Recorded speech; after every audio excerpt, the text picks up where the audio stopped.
প্রিয় শিক্ষার্থীবৃন্দ, মাই টিউটর চ্যানেলে তোমাদেরকে স্বাগত জানাচ্ছি।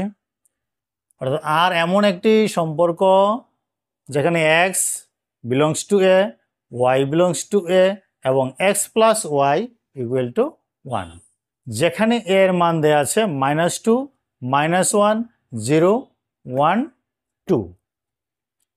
এটা গঠন পদ্ধতি, এটাকে তালিকা পদ্ধতিতে প্রকাশ করতে হবে।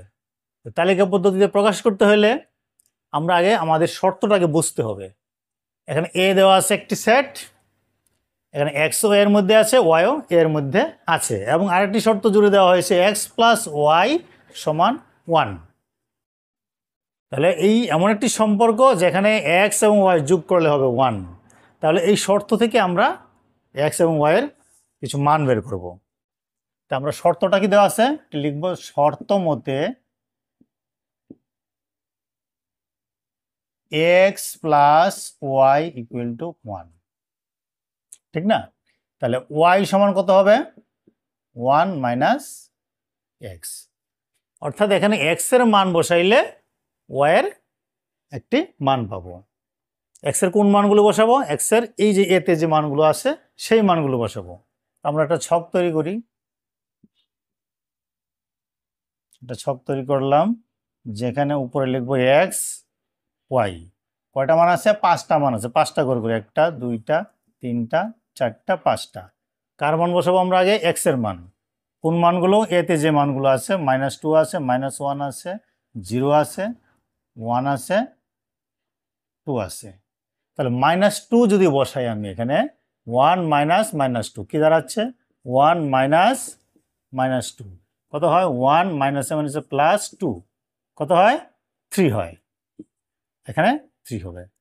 একইভাবে যদি আমি -1 বসাই, -2 এর পরিবর্তে -1 বসালে মাইনাসে মাইনাসে +1, তাহলে কত হবে? 2 হবে। এখানে হবে 2। অনুরূপভাবে 1 মাইনাস 0 বসাইলে 1, 1 বসাইলে 1 মাইনাস 1 কত হয়? 0। 2 বসাইলে কত হয়? -1।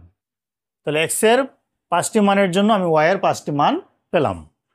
তাহলে এখানে দেখি আমরা 3 কিন্তু এর মধ্যে নাই, আছে? 3 এর মধ্যে নাই।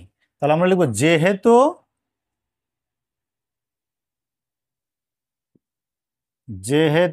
3 নট বিলংস টু এ, সুতরাং এই ক্রমজোটটি গ্রহণযোগ্য নয়। -2, 3 নট বিলংস টু আর, আর এর মধ্যে নাই।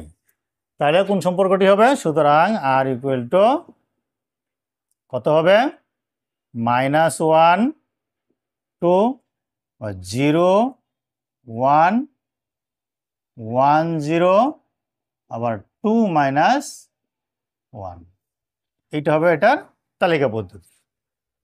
এখন যদি বলে ডোমেন কত, ডোমেন আর ইকুয়াল টু কত হবে? ডোমেন আর হবে প্রথম উপাদানগুলো -1, 0, 1, 2। যদি এবার রেঞ্জ আর বলে তাহলে হবে কি? 2, 1, 0, 1। দ্বিতীয় উপাদানগুলো হচ্ছে রেঞ্জ। প্রথম উপাদানগুলো হবে ডোমেন এবং দ্বিতীয় উপাদানগুলো হবে রেঞ্জ। তাহলে আমরা বিষয়টা বুঝতে পেরেছি। একটি সম্পর্ক দেওয়া থাকবে গঠন পদ্ধতিতে, এটাকে তালিকা পদ্ধতিতে প্রকাশ করতে হবে, এবং কিছু শর্ত দেওয়া থাকবে যেখানে এর মান দেওয়া আছে এত এবং শর্ত দেওয়া আছে X plus Y equal to 1। তাহলে আমরা লিখব শর্ত মতো X plus Y equal to 1। তাহলে ওয়াই সমান কত হবে? 1 মাইনাস এক্স, মানে এক্স এর মানের জন্য আমরা ওয়াই এর মান পাবো। এরকম একটা ছক তৈরি করব যেখানে 5টা ঘর করব, সেই 5টা করে এক্স এর 5টা মান বসাবো, এই মানগুলো বসাবো। -2, -1, 0, 1, 2। তো -2 বসালে কত হয়? 3 হয়। কেমনে হয়? আমরা বুঝি, 1 মাইনাস -2, মাইনাস মাইনাসে প্লাস, 2 আর 1 3, -1 বসাইলে মাইনাস মাইনাসে +1, 1 আর 1 2, আবার 1 মাইনাস 0 বসাইলে 1, 1 মাইনাস 1 বসাইলে 0, 1 মাইনাস 2 বসাইলে -1। আমরা ওয়াই এর মান পেলাম। এখন দেখি এই শর্তটা ঠিক আছে কিনা। এই যে মানগুলো আসছে, এই এর বাহিরে কোনো মান আছে কিনা। দেখা যায় যে 3 এর মধ্যে নাই। যেহেতু 3 নট বিলংস